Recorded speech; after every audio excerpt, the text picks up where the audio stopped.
Y continuamos aquí en la entrevista estelar de Encuentros Directos, la noche de este sábado, con el mayor general retirado, José Miguel Soto Jiménez.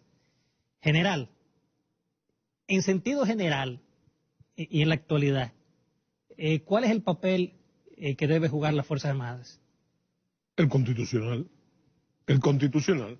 Porque mira, está muy claro en nuestra Carta Magna cuál es el papel de la Fuerza Armada en cuanto a la seguridad y la defensa de la territorialidad y la soberanía dominicana. Ahora bien, dentro de ese concepto, sin reñirse entre ambos, hay una serie de nuevos roles que se desprenden de él.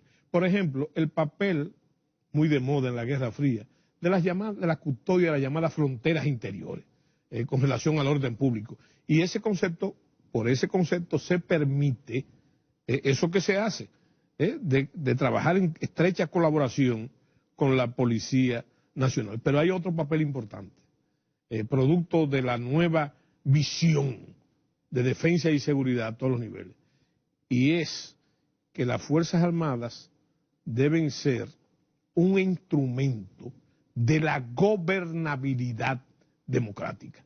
Y entonces, las Fuerzas Armadas siempre, y son pioneras en eso.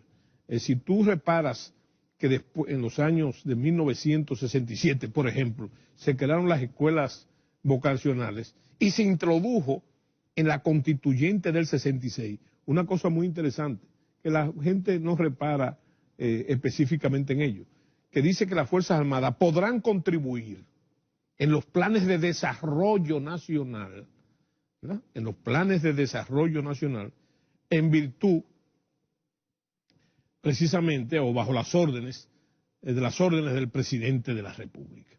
Eso abre un espectro interesantísimo de cooperación y de integración a esos mismos planes de las Fuerzas Armadas, que pueden hacerlo. ¿Tú sabes por qué?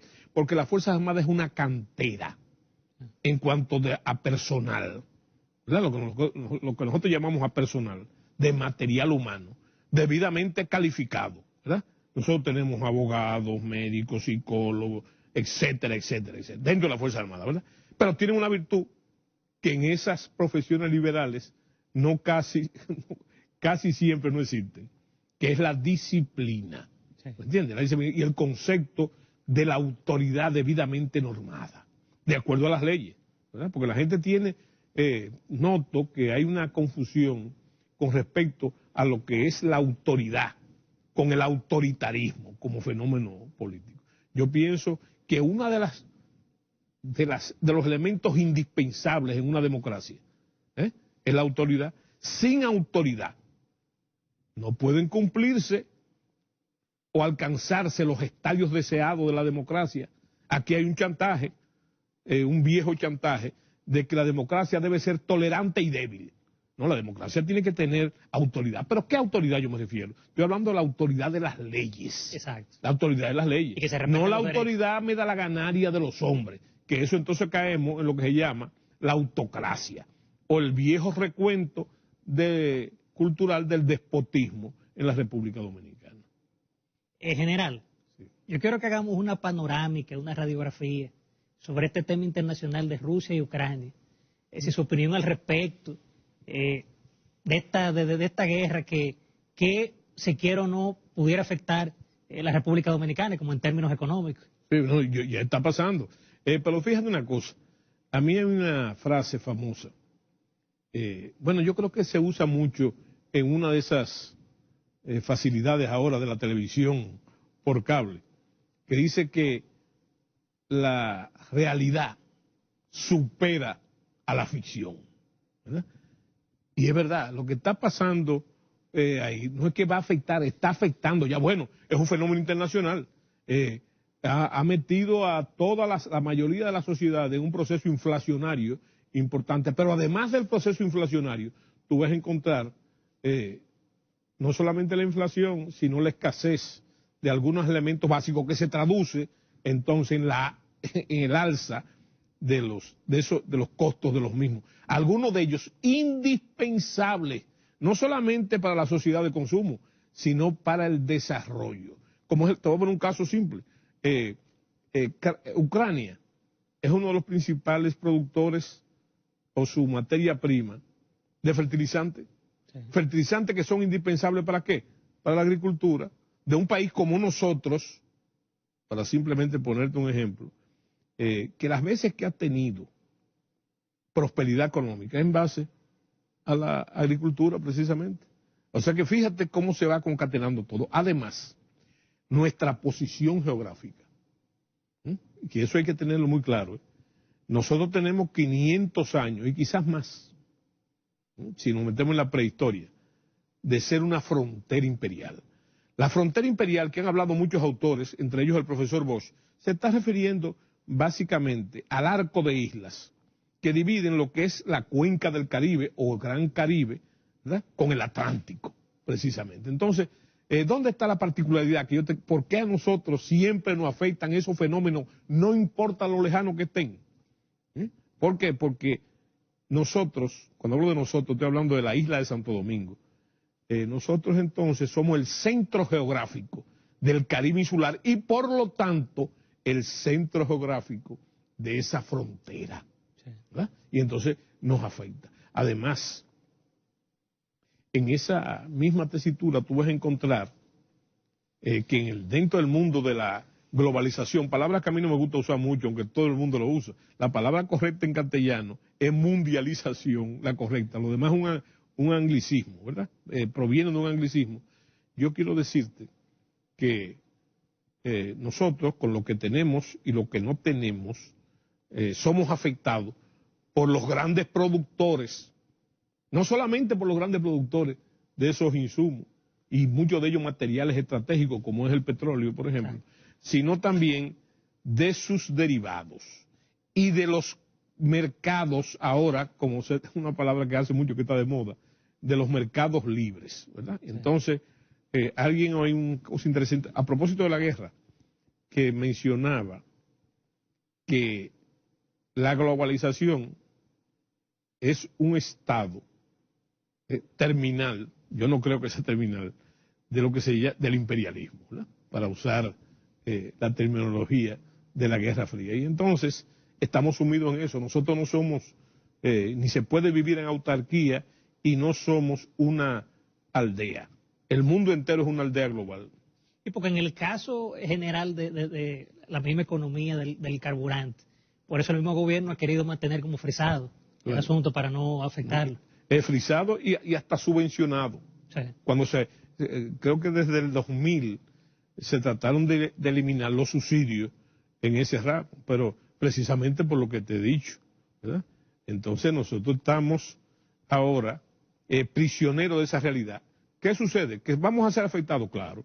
El presidente de la República hizo un listado de cosas para amortizar esos efectos que yo creo personalmente, que todos las medidas, creo que fueron 15 medidas, no recuerdo bien, que esas medidas son correctas, pero le faltaron medidas.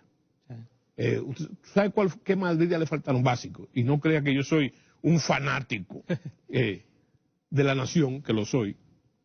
El caso de la tú hablaste de eso también, de la superpoblación de ilegales que tenemos, que es una carga que también nos afecta en este caso. Yo creo que a raíz de esa medida debió implementarse lo que el presidente ya ha dicho, pero que hay que implementarlo, que es sacar los ilegales de aquí. ¿Por qué? Porque ¿qué significa eso?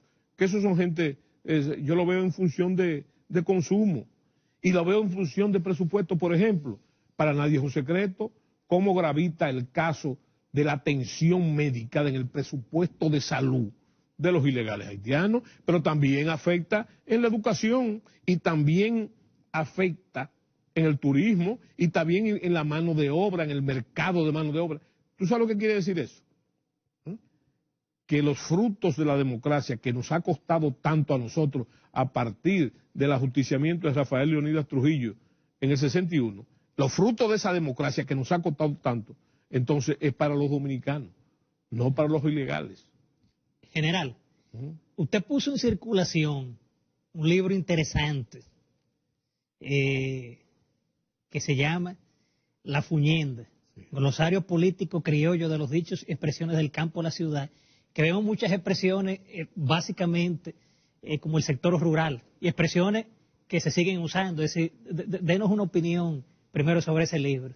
Y ¿por qué le llamó la atención ese título, que es un título coloquial en el dominicano? Sí, bueno, el problema es, y tú mencionaste una de las razones, es que hay que preguntarse qué tiempo, en términos culturales, el factor de urbanización del país ha calado en la cultura dominicana. Yo pienso que el país ya no es el país rural de antes. El país, hace 40 años, hace 50 años, el país era un país fundamentalmente rural. Y es natural que la cultura predominante fuera la rural, como tú llamas, la del campesino, ¿verdad? Pero ¿qué sucede? Que después que el país, después de los grandes momentos de la ruralidad, que tuvo un peso tremendo en el desarrollo histórico-político de la República Dominicana, pasó.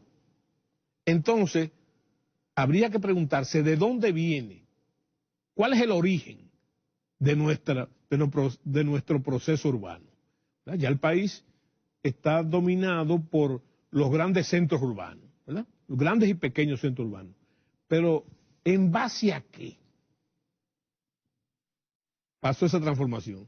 En base a la migración campesina a la ciudad. Yo digo poéticamente, vamos a llamarlo así, porque la poesía en ocasiones refresca, que los campesinos que venían buscando mejor suerte a la ciudad, que hicieron los grandes cinturones de miseria y de la marginalidad, traían en su maculto sus palabras y su cultura, y entonces embarazaron también, y hicieron una continuidad. ¿Por qué la fuñenda? ¿Por qué la fuñenda? La intención de la fuñenda es porque yo, que soy miembro de número de la Academia de la Lengua, me di cuenta, y me he dado cuenta hace muchos años, de que entonces en el ambiente político, no importa si sean rurales o urbanos, ¿verdad? Entonces se siguen usando los términos campesinos, se siguen usando en la política, básicamente en la política. Y te voy a decir una cosa, fíjate, te voy a poner un caso. En el presidente Fernández, Leonel Fernández, que es una persona debidamente instruida, yo digo que es un intelectual de la posmodernidad, entonces resulta que a la hora de él acuñar un famoso lema, un eslogan de campaña, no habla de que hay que catapultar el progreso, bueno, no habla de eso. ¿Qué es lo que dice qué usa el presidente? En uno de sus eslogans, te puedo decir varios, en uno de sus eslogans, y pegó en la población, en esa población, en toda la población, ¿qué pegó? Es para afuera que van. Eso es un término campesino, ¿me entiendes? Entonces, yo digo que es uno de los objetos de este libro, que ese libro tiene que ver simplemente, no es un diccionario de costumbrismo, ¿tú sabes lo que es? Es un elemento decodificador del alma nacional mediante esa terminología. Y esa es la importancia. Y yo agrego además, para terminarte el concepto, un glosario además del vocabulario que usa hoy nuestra juventud, porque cada generación tiene su idioma, sus palabras, ¿verdad? Sí. Y entonces ahora, yo me pongo a oír los hijos míos y mis nietos, y entonces resulta que yo a veces no lo entiendo, porque yo tengo una nueva forma de hablar, ¿verdad? Que por cierto es importante que los organismos de seguridad, la policía y todo, conozcan eso, porque es un lenguaje que así como yo no lo entiendo, deben entenderlo, por el contrario, los organismos de seguridad, porque muchos de ellos hablan en ese lenguaje, es el lenguaje de algunos ilícitos, vamos a llamarle así. General, tiempo pasa rápido, en buena compañía. Sí. Solo nos resta agradecer su participación. Bueno, y yo agradecerte la invitación, la cual he deferido con mucho gusto y entusiasmo además. Gracias, general. Bien, amables televidentes, nos vamos a una pausa comercial y en breve retornamos con la rectica final de Encuentro Directo.